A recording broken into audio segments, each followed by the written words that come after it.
Today on The Real Story, an end to the war in Afghanistan. U.S. forces now out of the country, but a lot was left behind. Reaction this morning from two veterans who served during the 20-year war. State Representative Matt Blumenthal and retired Sergeant First Class Micah. Plus, the situation in Afghanistan is heartbreaking. People fleeing the Taliban. And for women in the country, it's a return to a very dark time. For those lucky enough to get out, our Afghan allies, they will be on their way to resettle in America, and that includes here in Connecticut. Joining us this morning to talk about the situation and how Connecticut is preparing is Quinnipiac University Assistant Visiting Professor Genevieve Quinn and Integrated Refugee and Immigrant Services, or IRIS, Executive Director Chris George.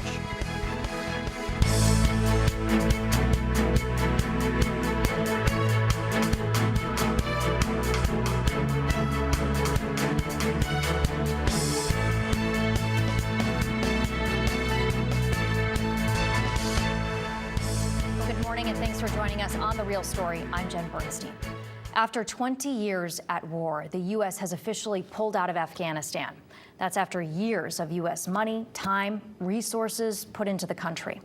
Well, we went into Afghanistan in 2001, right after September 11th, to fight terrorism and make those who attacked us on September 11th pay.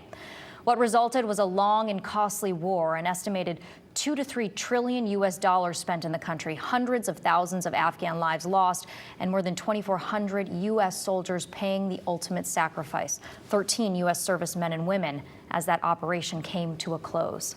There is a lot of criticism about how President Biden's administration orchestrated that pullout and about the Afghan allies, and yes, some still Americans who remain in that country. For those who fought overseas, who lived it, there's mixed reaction out there as well. So let's talk about it with two people in our Connecticut community. You may both know their names from politics as well. State Representative Matt Blumenthal, who represents Stamford and Darien. He is a former Marine who was deployed to Afghanistan in 2011, and retired Sergeant First Class Micah, who actually has run for governor as an independent in the past. Micah also served in Afghanistan and was actually injured by a suicide bomber. Thank you both so much for joining us this morning. And first of all, thank you so much for your service to our country. Thank you, Jen. Thank you for having us, Jen. So let's start by getting your reaction to everything that happened. U.S. troops pulling out of there. Obviously, when they left, it was messy, to say the least. What's your reaction? What was running through your mind when you saw all this? Let's start with you, State Representative Matt Blumenthal. So thank you, Jen, for having us. And it's an honor to be able to speak, at least on behalf of this veteran of the Afghanistan conflict today. The images we've seen over the past several weeks have really been heartrending, I think, for us veterans who've spent some time in Afghanistan, seeing the images of humanity, people trying to get out, people scared and at risk, but also images of tremendous heroism and sacrifice on behalf of our Marine soldiers and sailors on the ground. They've accomplished something really tremendous at the end of this dark chapter, rescuing over 122,000 human beings from Afghanistan. And I hope that that number will increase as we press this administration and all of our government officials to encourage and accept the evacuation of at-risk Afghans, especially our Afghan allies. Micah, your reaction. Yeah, I agree with a lot that State Rep Blumenthal says, but we're still, like, in my opinion, overlooking the huge catastrophe that was in this final phase and the execution of it. Like, there seems to be a serious lack of planning, coordination, and foresight, as you can read the headlines that are going on, and the amount. There's still Americans over there right now. There's actually some students from California. Last I checked, we're still over there. We still have, interpreters that served our military. They're still over there. And then the whole humanitarian crisis, which is going on as well. And now we're dealing with the Taliban basically in total control. And we are going to talk about that humanitarian crisis in our next segment as well.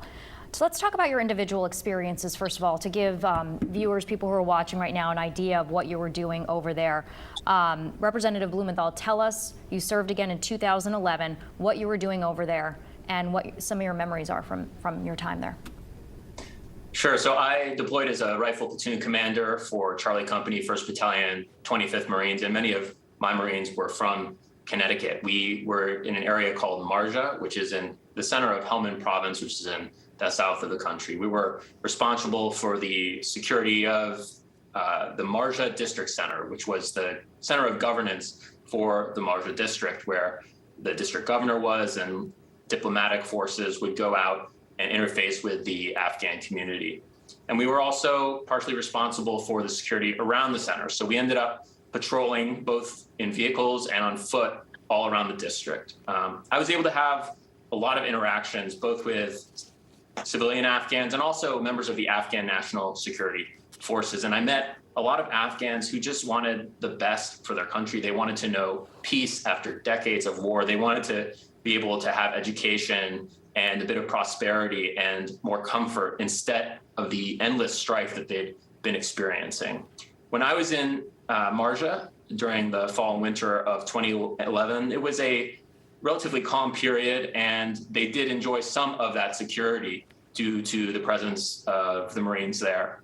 But only several years later, one of my good friends was one of the last Marines out of Marja. And ever since that point, it's been filled with a lot more conflict. So, you know, it's a time I have a lot of memories from, experiencing very positive experiences with the Afghan people, but also knowing that whatever achievements we did have there were temporary. Representative Blumenthal, are you surprised at how quickly the Afghan military crumbled?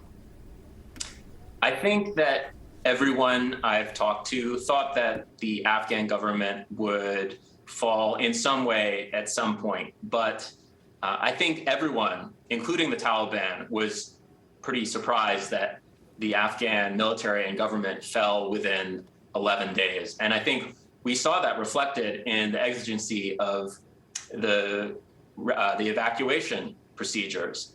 And again, obviously, we as a government in the United States, and I think even the Taliban was shocked at the rate that the government fell. But I think under the circumstances, there was great heroism and professionalism shown by the planners and the American service members on the ground, who really just enacted a tremendous feat of getting all those people to safety. No and doubt. I think it's important to note that we need to continue that fight to get people out, to use every form of leverage we have to ensure that every American who wants to can leave, and every Afghan who helped us can leave and get to safety. Micah, tell us about your experience there, what you were doing over there, and then you were injured, seriously injured, because of a suicide bomber. Yeah. So starting off, I had deployment to Kosovo, Yugoslavia in the 1990s, late 1990s as a peacekeeper, had already deployed to Iraq. And this mission back in 2012, I was the non-commissioned officer in charge of what the Army had put together, what was called a security force advisory team. We were comprised of 12 members, and then we had our own little security force as well. I was part of SFAT Team 25. We were located right in downtown Kandahar city with General Razik, who was actually killed a couple years later by the Taliban. And daily activities, we advised, we ate, we went out on missions with these troops and also the military police as well, and just tried to show them, because this is after President Obama back in 2009 had said, hey, we're going to start the process for the withdrawal. So we're there working, they're basically observing and helping and advising them on how to be successful to complete this transition over for them to take over for themselves. And then on 9 July 2012, the Taliban had blew up the compound wall. As I say again, we were living with the Afghans. From there, we had a visiting security forces team from another area, kind of doing a joint mission with these guys. And we had unknown Americans injured in this attack. It was really a chaotic day, to say the least. Gunfire was ripping all around. We had unknown number of Americans that were down. And in the attempt with three other guys from my team coming up the stairwell to where they were located at, I took a direct hit from a suicide bomber, and so did my full bird colonel, who was right behind me. And I basically took the brunt of it. And then got medevaced out. During my medevac, we took fire. And on that bird, I basically lost consciousness. My left arm was shredded with shrapnel. I took some in my face. And shrapnel had actually gone through my protective gear into my abdomen as well. And 2 weeks later, I woke up at Walter Reed Military Medical Hospital, where, as you're aware, I had numerous surgeries and a very long recovery. It is so scary. And again, thank you for what you did, because that's a serious price to pay with everything that you have gone through. You worked directly, you were saying, with the Afghan military. Tell me about them. I mean, were you surprised at how quickly it fell? What was your interactions with them like? I have to think about this. Mm-hmm. There was a lot of boasting done by the Afghans. That's one of the first things that I noticed. They had a lot of respect for us. In addition to that, there was only put it this way, and I'm sure State Rep Blumenthal can agree, is you had more trust for somebody, like the utmost trust in somebody who was an American, whether they were a contractor or even an interpreter. I personally, and I know members of my team and other troops, kind of always had erred with, a little bit of caution with them. There was never full trust. And it's not just because they were Afghani, but there was also what was called, the Taliban was actually infiltrating some of their military and their police, and they started taking Americans out. So we never had that full trust, and there was always, as I said, we erred on the side of caution a little bit. But I mean, there were definitely circumstances, like I can remember myself and three other Americans being on a flight, a 45-minute flight by helicopter, and it was just us. Like, we had satellite communications and we were on our own, and thankfully nothing happened that day. But it was definitely tough. I knew the Taliban was going to fall, or I'm sorry, the Afghan army and the Afghan government was going to fall.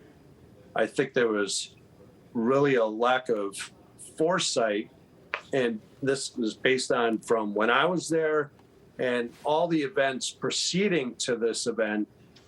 Somebody somewhere should have had some light bulbs going off and going, look, the Taliban is really, and ISIS as well, has really infiltrated, like, really up in there. They're embedded in there. Nobody can deny that. You can look on the attacks. And it's just shocking that nobody was like thinking this. We're going to be talking about the resettlement process for the people, the Afghan allies that were able to escape, that the U.S. was able to bring over. And we do know that some of them will be resettling here in our community in Connecticut. Representative Blumenthal, what do you want people to know? I know specifically, I remember your father had said recently, Senator Richard Blumenthal, that these people have been vetted. They have gone through the process. They're not, blindly coming over here. But what would you want people to know about them here in our state? I would say a couple of things. First of all, refugees are incredibly well vetted. There have been literally zero national security threats from refugees in the past 20 years. And these people have gone through such an intensive process. In fact, I represented a special immigrant visa candidate in his process of coming here. It took us 4.5 years to get him here. It was an incredibly tough process, and it frankly took too long. And I think that's why we're seeing some of the problems we're seeing in the SIV process today. And I would also say that these people are folks who have survived great turmoil and strife, and they have a tremendous amount to contribute to our communities. And so I would encourage every Connecticut resident to help welcome these people with open arms. Many of them have already contributed great service to our country by putting themselves at risk alongside our troops. And I think they have much more to contribute once they get here as well. Mike, I want to finish with you and your thoughts about the resettlement process here in Connecticut. You know, I can totally understand where both Blumenthals are coming from. And last week, Congressman Joe Courtney had called me up, and we had a pretty good conversation on just all of Afghanistan in general. First thing that came to my mind was what were the Boston Marathon bombers, you know, and you got to look at that. You also got to look what just happened. You know, we just had a convicted rapist come through this vetting process who is now at a detention center. And I'm not saying, as I told Congressman Courtney, that all these refugees are bad. In fact, I would honestly like to believe and hope that 99.9% of them are good and, you know, want to obviously escape where they're from and go on to live their lives and live a better life and contribute to the greater good of our nation. I can only hope that. At the same time, I have to be realistic. You know, you're talking about a group of people who don't carry forms of ID. You know, thankfully, in some aspects, the U.S. military has gathered a lot of human intelligence on these people and biometrics. But also, you know, when the Taliban came through, they also let out a bunch of convicted felons, basically, out of all these prisons. And I have to look at and just having foresight and going, look, if I was the Taliban right now, and they hate Americans, they hate Westerners and everything, and I cannot express the amount of hate. It would be like, let's say if Right. now on there's no more football, Americans would be outraged. Take that mentality and multiply it by 100. That's how angry and that's how furious they are. They're willing to blow themselves up. So again, if I was the Taliban, I would be looking for a way to enter this country. And I don't think the vetting process is as good as people are claiming. That's just my belief, and that's just from reading the news. All right. We have to leave it here. I wish we could do a whole show with both of you, just hearing from both of your perspectives here. Micah Welland-Taconis, as well as State Representative Matt Blumenthal, thank you both for coming on here and talking about your service to our country and your opinions on what's happening over in Afghanistan and the way our country is handling it. And of course, thank you both so much for your service to our country. Thanks, Jen. Thank you, Jen. And Matt, Semper Fi. Semper Fidelis, and it's an honor to be talking with you today, Micah. Same here. God bless. All right, still to come on The Real Story, we're going to turn our sights on to the people of Afghanistan here. The Taliban are promising women will have more rights under them than they did before, but should we believe them? And with what we're seeing and hearing already, we're going to talk about it. Joining us this morning, Quinnipiac University Assistant Professor Genevieve Quinn will talk about this humanitarian crisis in the country. Plus, for our Afghan allies who are fleeing the Taliban and being relocated, some of them will be coming here to our community in Connecticut. Chris George, the executive director of IRIS, will talk about the resettlement here. And The Real Story continues.